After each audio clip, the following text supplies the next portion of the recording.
Step 4, our dough. It's been 10 hours since I made my dough, mixed it this morning or this evening, whatever you're doing, and it's more than doubled. So now I'm going to spray my counter with Pam. Okay, so now I'm just going to turn this blob over on my counter. I've decided to make one loaf and then one pan of cinnamon rolls, just to show you two different rollouts. So I'm just going to estimate what is half and cut it. You can weigh it if you want to be really precise, which I don't want to be. If I'm cooking my mini loaves, I do want to be, because I want them to cook evenly. Okay, here is going to be my loaf. I'm just going to roll this mess up, and then I'm going to turn it over and roll again, just trying to get out the air bubbles. Okay, so now that I've rolled it a couple of times, I'm just going to go around and shape it. And really, the reason I'm doing this is to smooth out the top and make sure, once again, there's no air bubbles in there. Sometimes I'll see one pop up and I'll just pop it. Okay, and that took all of 30 seconds to get my loaf ready. Here's my loaf pan. I'm going to spray that with Pam. And then I'm going to put the loaf in there, which isn't perfect, as you can see. I'm going to put it in there and just kind of smash it down. When it rises, it will look a lot better than this, hopefully. Some of my loaves look better than others. And then I'm going to cover it, lift this up in case it rises, and I'm going to proof it. But since it's technically evening time for me, I'm going to put it in the fridge and proof it tomorrow when I wake up so I can watch it rise. Now I'm going to roll out my cinnamon rolls. So I have half of my dough left. So I already have my counter sprayed with Pam. Clean off this little stuff from my other loaf. And I'm going to want a rectangle. So that looks like a big loaf, right? Just kind of started my rectangle. And this is where you just use your rolling pin.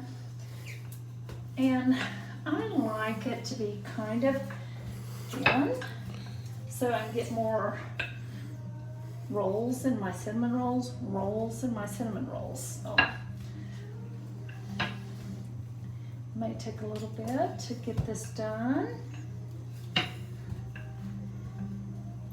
And sometimes that oil on the counter makes it kind of bounce back. So I'm going to press a little bit with my hands. Just kind of get it going a little bit faster. Wished you could do pizza dough like this. It'd make it so much easier. Okay. So, right now it looks like I kind of have a big square. I just don't want there to be a big, thick edge, so I'm pressing it out. It doesn't have to be perfect. They're gonna taste good no matter what. Sometimes if you have some thickness one area, you can kind of work it over.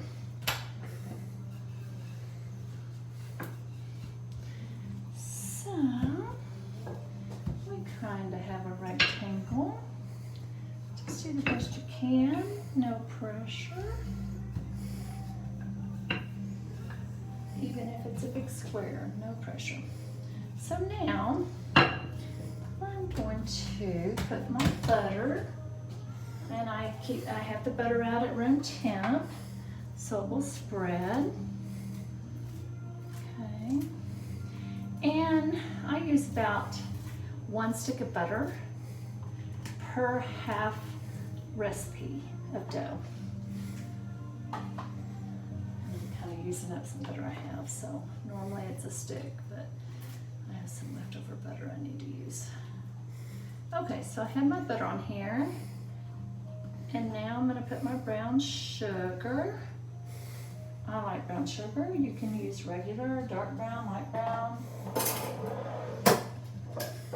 And I'm just going to sprinkle that on here.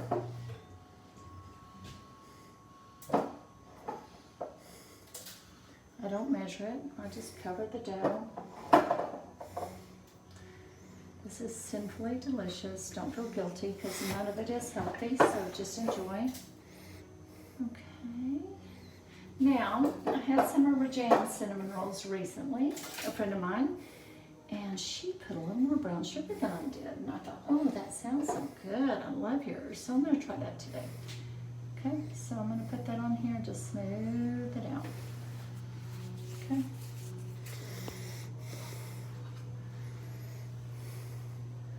Okay, now we're going to add some cinnamon. I'm just going to sprinkle some cinnamon on here. Now, if you like nuts or raisins, you would put chopped nuts on top of this. And if I use raisins, I normally soak them in milk a little bit, but I don't know if you have to. It's just what I do, just so they're not tough. Okay, so now you can see that's my smaller edge. So I'm going to start at this end and I'm going to roll. So my bigger edge is down here. Since I didn't roll these out perfectly, just make a tight little roll, as tight as you can. It's okay if they're messy. Okay, roll, roll, roll. Okay.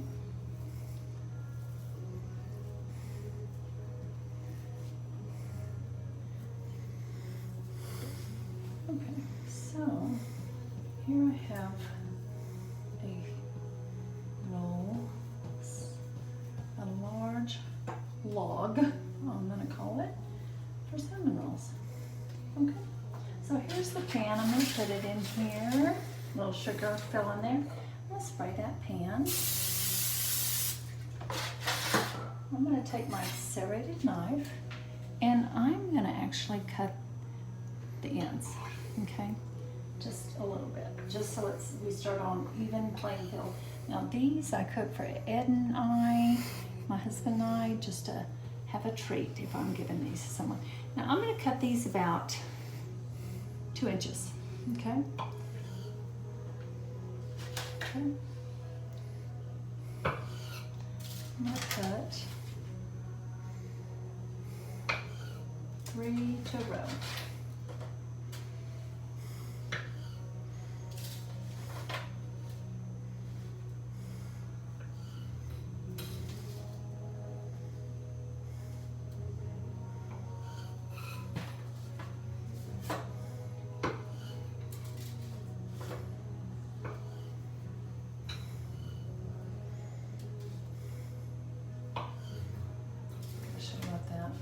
It's like it makes 12 just perfect cinnamon rolls. Okay, so here we go.